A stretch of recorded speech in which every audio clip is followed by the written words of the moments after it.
You can help me, please!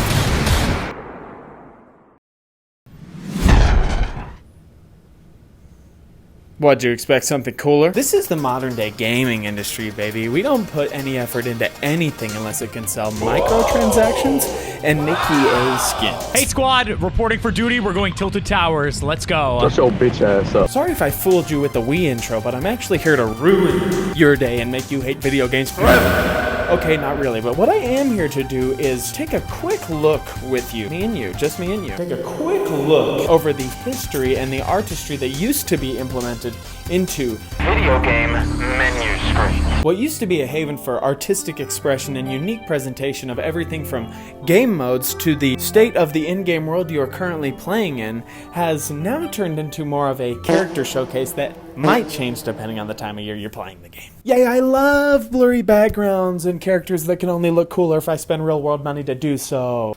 Chicken? Protein? Literal sustenance? Or cool Halo helmet?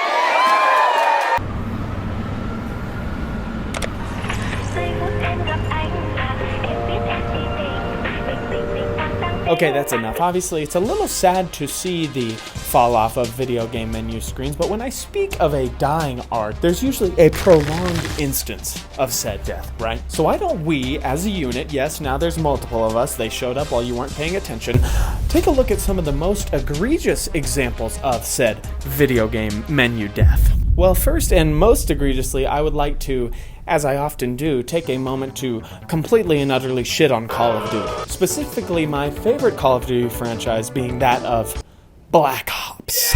Now, of course, the technical first entry into the Black Ops series, World at War, had somewhat of a generic menu for the time, but I would argue that the next game in the series, Black Ops 1, had literally the best menu of any video game ever. Now, correct me if I'm wrong in the comments, but I don't think we have seen before or have ever seen since Black Ops 1 came out a menu quite like this where you could literally break out of the menu screen and interact with the in-game world around you. I mean, we're literally still finding new Easter eggs in this terminal today, and that just goes to show how much effort and work they were willing to put into these menu screens back in the day compared to now. And next in the series came Black Ops 2, which continued the idea of the main menu being from the perspective of the main character and you being able to interact with it in that sense. However, unfortunately, they were lame and didn't let us break out and, hurt people and shoot people and stuff in the game. Shoot people in the game, right? However, what it did do better was the zombies menu screen, which is still probably the coolest menu we've ever had for zombies, with Infinite Warfare being a close second. See, when you load into zombies, you are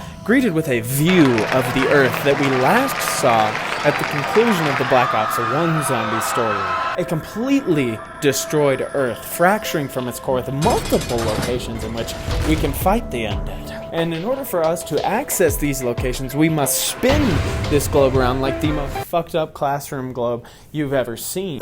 Stillinger and Misty!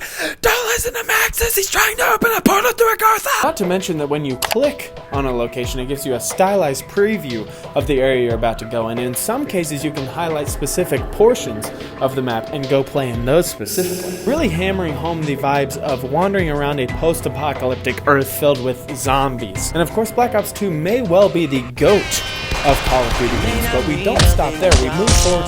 What's that? What's that music playing for? Where's that music coming from? Oh my gosh. Oh my gosh, Black Ops 2, I'm such a big fan. I have all your map packs. Can you please sign my written copy? Now, I do love Black Ops 3, that's no secret. But I will say that unfortunately, I believe this is where the menu problem for Black Ops 3 really originated. I mean, this guy looks pretty cool, right? But at the end of the day, he is just a generic, cool-looking dude who serves no other purpose than sitting in a dark and smoky room and looking like a badass. Okay, dude, you actually are pretty cool. But I will say that once again, when we move over to the zombies part, we are greeted with a pretty sick, nasty menu screen, if I do say so myself. And I do say so myself. Now, what makes this menu screen so cool is a little different than the last couple. See, the last two's coolness factor resided in the uniqueness of each menu, being able to get up and walk around and interact with the stuff within the room, being able to spin the globe around and look at all the cool little previews, right? That's awesome. But this menu is not necessarily unique. But what it lacks in uniqueness, it makes up for in another equally important factor in video game menu coolness. That being the art direction. Like, y'all may not agree, but I love the way that it is implied that in between games of zombies, my character comes to chill in this frozen forest and eat beans while hiding from zombies that are wandering around in the background. Obviously, I literally use the background of this in every single one of my videos so far. And this, similar to the last two games, further goes to nail down the feeling that this game is trying to go for. The first one was this feeling of espionage, and you're being in an interrogation room and everything's mysterious, you don't quite know what's going on. The second one, desolation, you're wandering around a world shattered and seemingly uninhabitable. In this one, it goes to further push home the point of desolation and cosmic horror that Black Ops 3 and the end of Black Ops 2 to a point really focused hard on. And we could stop here, but unfortunately this isn't a video about how video game menu screens are awesome and always will be, but instead about how this stuff has almost gone extinct by the time we reach present day. So we don't stop at Black Ops 3, we march forward into Black Ops 4. A menu screen reminiscent of its cousin in the Modern Warfare series, giving us multiple options of which mode we want to play in a rather unintuitive format, I might add. And as I do, we move into the zombie screen, which is largely reminiscent of Black Ops 3, but more Fortnite-ified, if you will. A little disappointing, but still pretty solid, and nothing compared to what was soon Black Ops Cold War.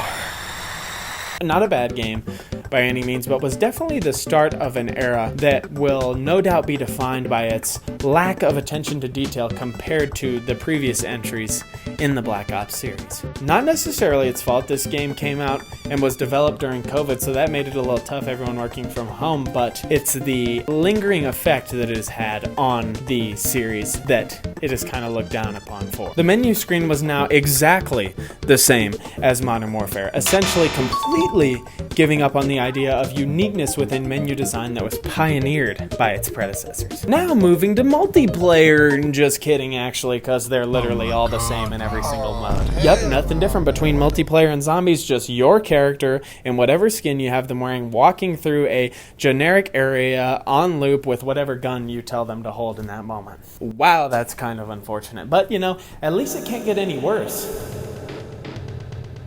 It's right behind me, isn't it? See what I'm saying? How you gonna be on our team? You sleeping all outside? Yeah, this isn't a glitch. This is how the menu is in Black Ops 6. Your character walking on what might as well be a treadmill in a black room with slight projections of footage we got from the first couple of trailers when the game came out in the background. Okay, I don't like to come off as this guy who's just a Black Ops 6 hater, but come on, dude. They didn't even try. I could give them credit if they tried, but they didn't. I mean, they didn't even try with the loading screens. They just let you pick concept art from older games or AI-generated images that you can buy in the store that they didn't disclose when the game first came out.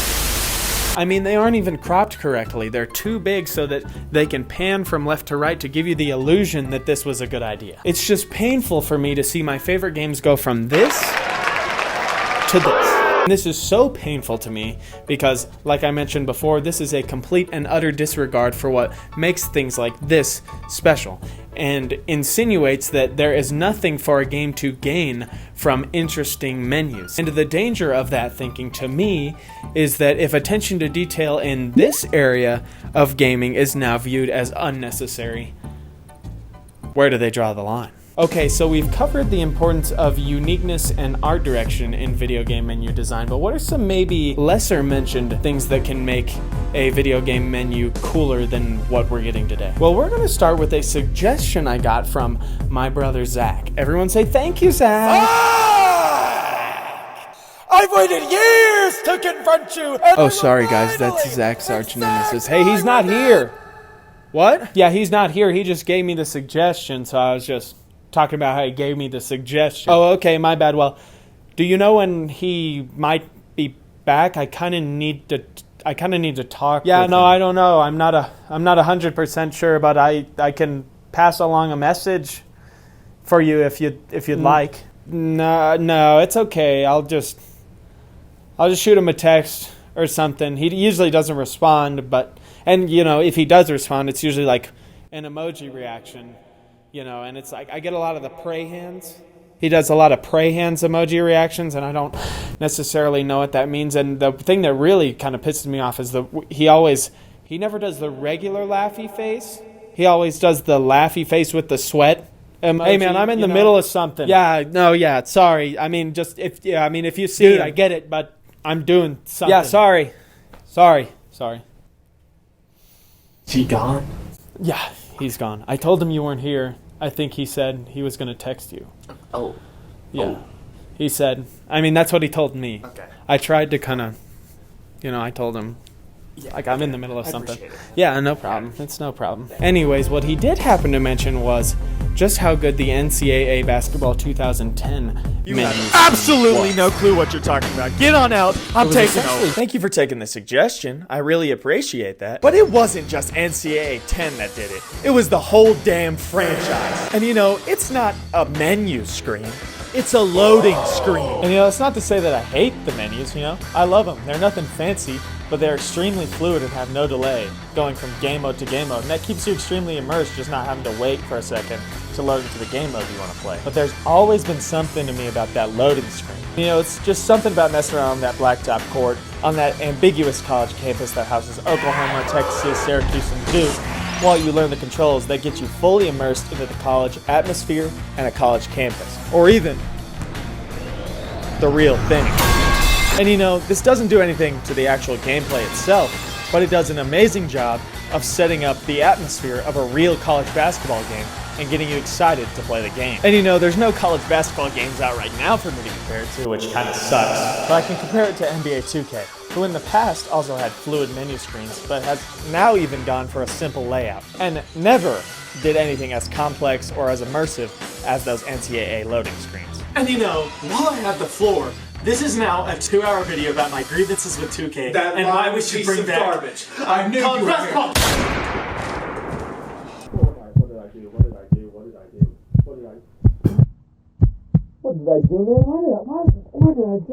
You might want to lay low for a little. I don't know why I did it, man. I don't know why I did it. Put the gun down. And I think it's safe to say that because of that game and the Black Ops 1 menu screen, we can add interactivity to the list of things that make in-game menus special. And along with that, we can even throw in the idea of a menu being diegetic, meaning that the menu exists within the game.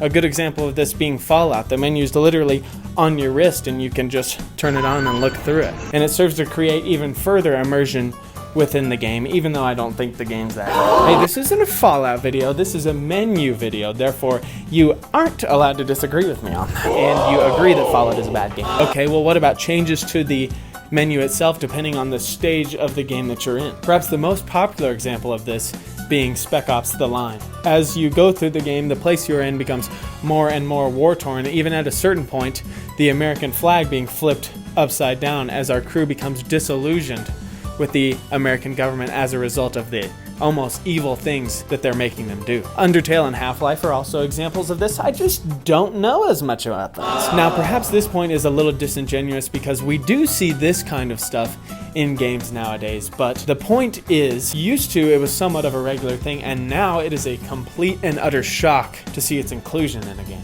Because as I mentioned before, most menus nowadays look almost exactly the same as one another and don't really differ at all. Tell me if this sounds familiar. Your character in the middle of a blurry background, either standing or walking with a gun, and all the game modes to the right of them. And also a sub-menu above them that you can sort through with the bumpers to get to all the different menus you need to access. Now don't get me wrong, I understand why this method is so popular, right? It can be very convenient to have all these things easily accessible to be able to sort through and pick different things you need within the game. However, my problem with the menu doesn't necessarily reside in the layout itself, but the notion behind why most studios use that layout. And it's what I previously mentioned before, an intentional oversight of an integral component of the game. Okay, imagine you have a beautiful house. I'm talking tremendous, awesome decor, pristine bathrooms. I'm talking bidets, people. Gigantic fridge filled with dew shine and dark berry Dr. Pepper, and then the entrance looks like this. Now, this might not be such a big deal if you're only having your friends over, but you're not. You're literally trying to sell this house to everyone in the world for $70. And on top of that, you're selling it in an area full of super nice houses. Doesn't sound like a great idea to have the entrance all fucked up, does it? But now imagine that this house with that terrible ass entrance is a house that has notoriously sold incredibly well for decades. And despite the fact that now the entrance looks terrible, people are still going in because of the reputation that the house has for being awesome and selling well. And because so many people are going into this house, the house across the street says, well, looks like people don't care about entrances. Why should I be putting any money into my entrance also? And so one by one, every house starts looking like garbage, because who cares what the outside looks like, right? As long as the inside's good. But that's the thing. Now the bathrooms are nice. Pristine bathrooms. Nobody really cares about what the bathroom looks like. Bidets? Go. And now the kitchen doesn't look nice because you're really just here for the bedrooms and living room, right? Then the living room goes to shit. You spend most of your time in the bedroom anyway. It's not a big deal. And now let's give them the benefit of the doubt. Let's say the bedroom is immaculate and stays immaculate for eternity. Well, that's all well and dandy, but if you're a person who appreciates architecture and interior design, just because the bedroom's awesome doesn't mean it's a good house. And why is that? Because what really separates the mediocre and the good from the great is the attention to detail. Oh yeah, that's right, baby. I roped you into watching a video about the death of attention to detail in video games, and you didn't even know it. Gotcha! Bet you didn't see that coming, dog. You see, the reason I told you that whole analogy is because no matter how bad people might want you to think it, when you stop paying attention to detail in one area, it doesn't just stop there. The idea itself spreads. You aren't skipping out on video game menus because you think the idea of video game menus is flawed.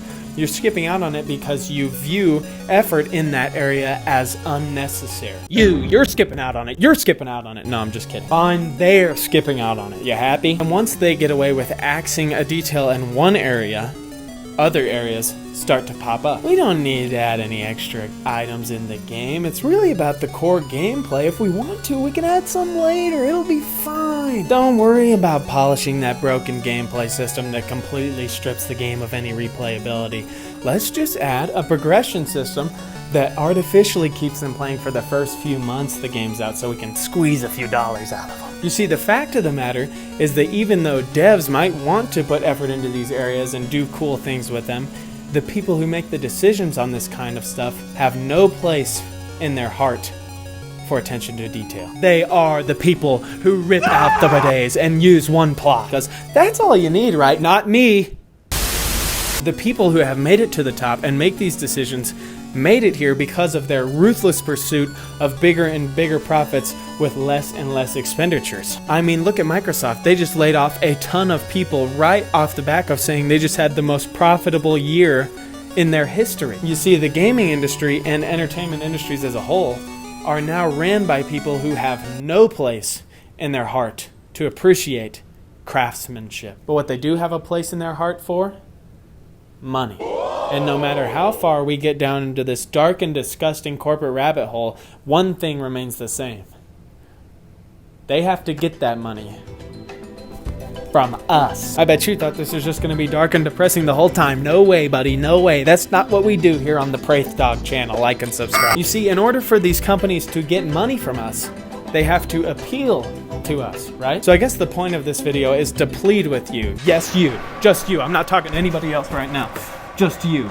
Is to take a moment and whatever you watch, play, do, consume at all, is just take a moment and appreciate the craftsmanship within it. Sorry, I had to get a little violent with you. But yeah, just try and take a second and appreciate the little things about it that make it special to you, right? If it's the NFL, don't stop talking about how modern play design in the NFL is fascinating to you and why you like it. If it's fashion, 24 karat gold.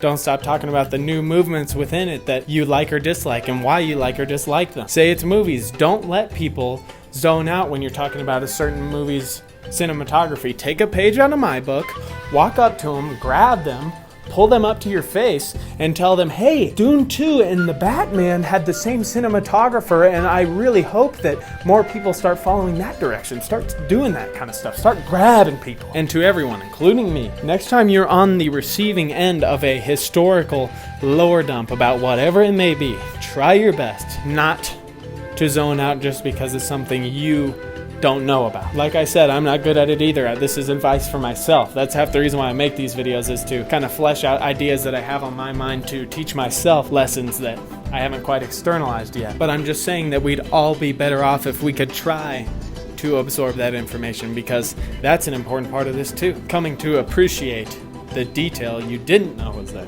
I bet you didn't know about a couple of these menu screens before you clicked on this video, but now you do, and that's great because moving forward, you'll be looking out for that stuff. And the more you notice those little details in what you play, watch, or consume, the more unwilling you'll be to invest in a product that doesn't have that level of passion and attention to detail within it. Not only that, but your appreciation for these products will increase as a result, because you can pick up on the little details that others might not be able to. And eventually you'll realize that what makes the things you love so good isn't the massive plot twists or the awesome fight scenes, it's the little things that keep you immersed within the world, so that when those big things do happen, they hit you even harder. How natural the dialogue sounds, a consistent color scheme, the characters' motivations being consistent, the in-game menu changing to match where you are in the game, a seemingly unimportant person or group of people putting a ton of detail and effort into a seemingly unimportant part of the game, which results in a massive cultural sensation that they never would have expected.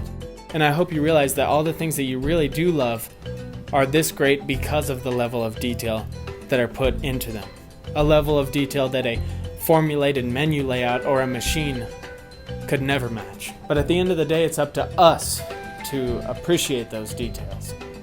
And if we can do that, you might be in for a pretty good time in the future. Or we can just keep buying mediocre skins from the poorly designed in-game store. Thanks for watching, guys. I do really appreciate it if you do watch this stuff. I hope you like what I'm making so far. If you do, please subscribe, leave a like, do all that stuff if you did like it. And there's more to come. So I apologize if what I make is kind of all over the place, from video to video, but I try and kind of just do what I'm inspired to do, because I find that it results in the most high quality stuff for you guys to watch. And hopefully you just enjoy my style, and I can kind of shed some light on things that I imagine we all probably kind of already are thinking, but sometimes we don't say out loud. So thanks again. Appreciate you for watching. Like it if you liked it. And yeah. Thank you.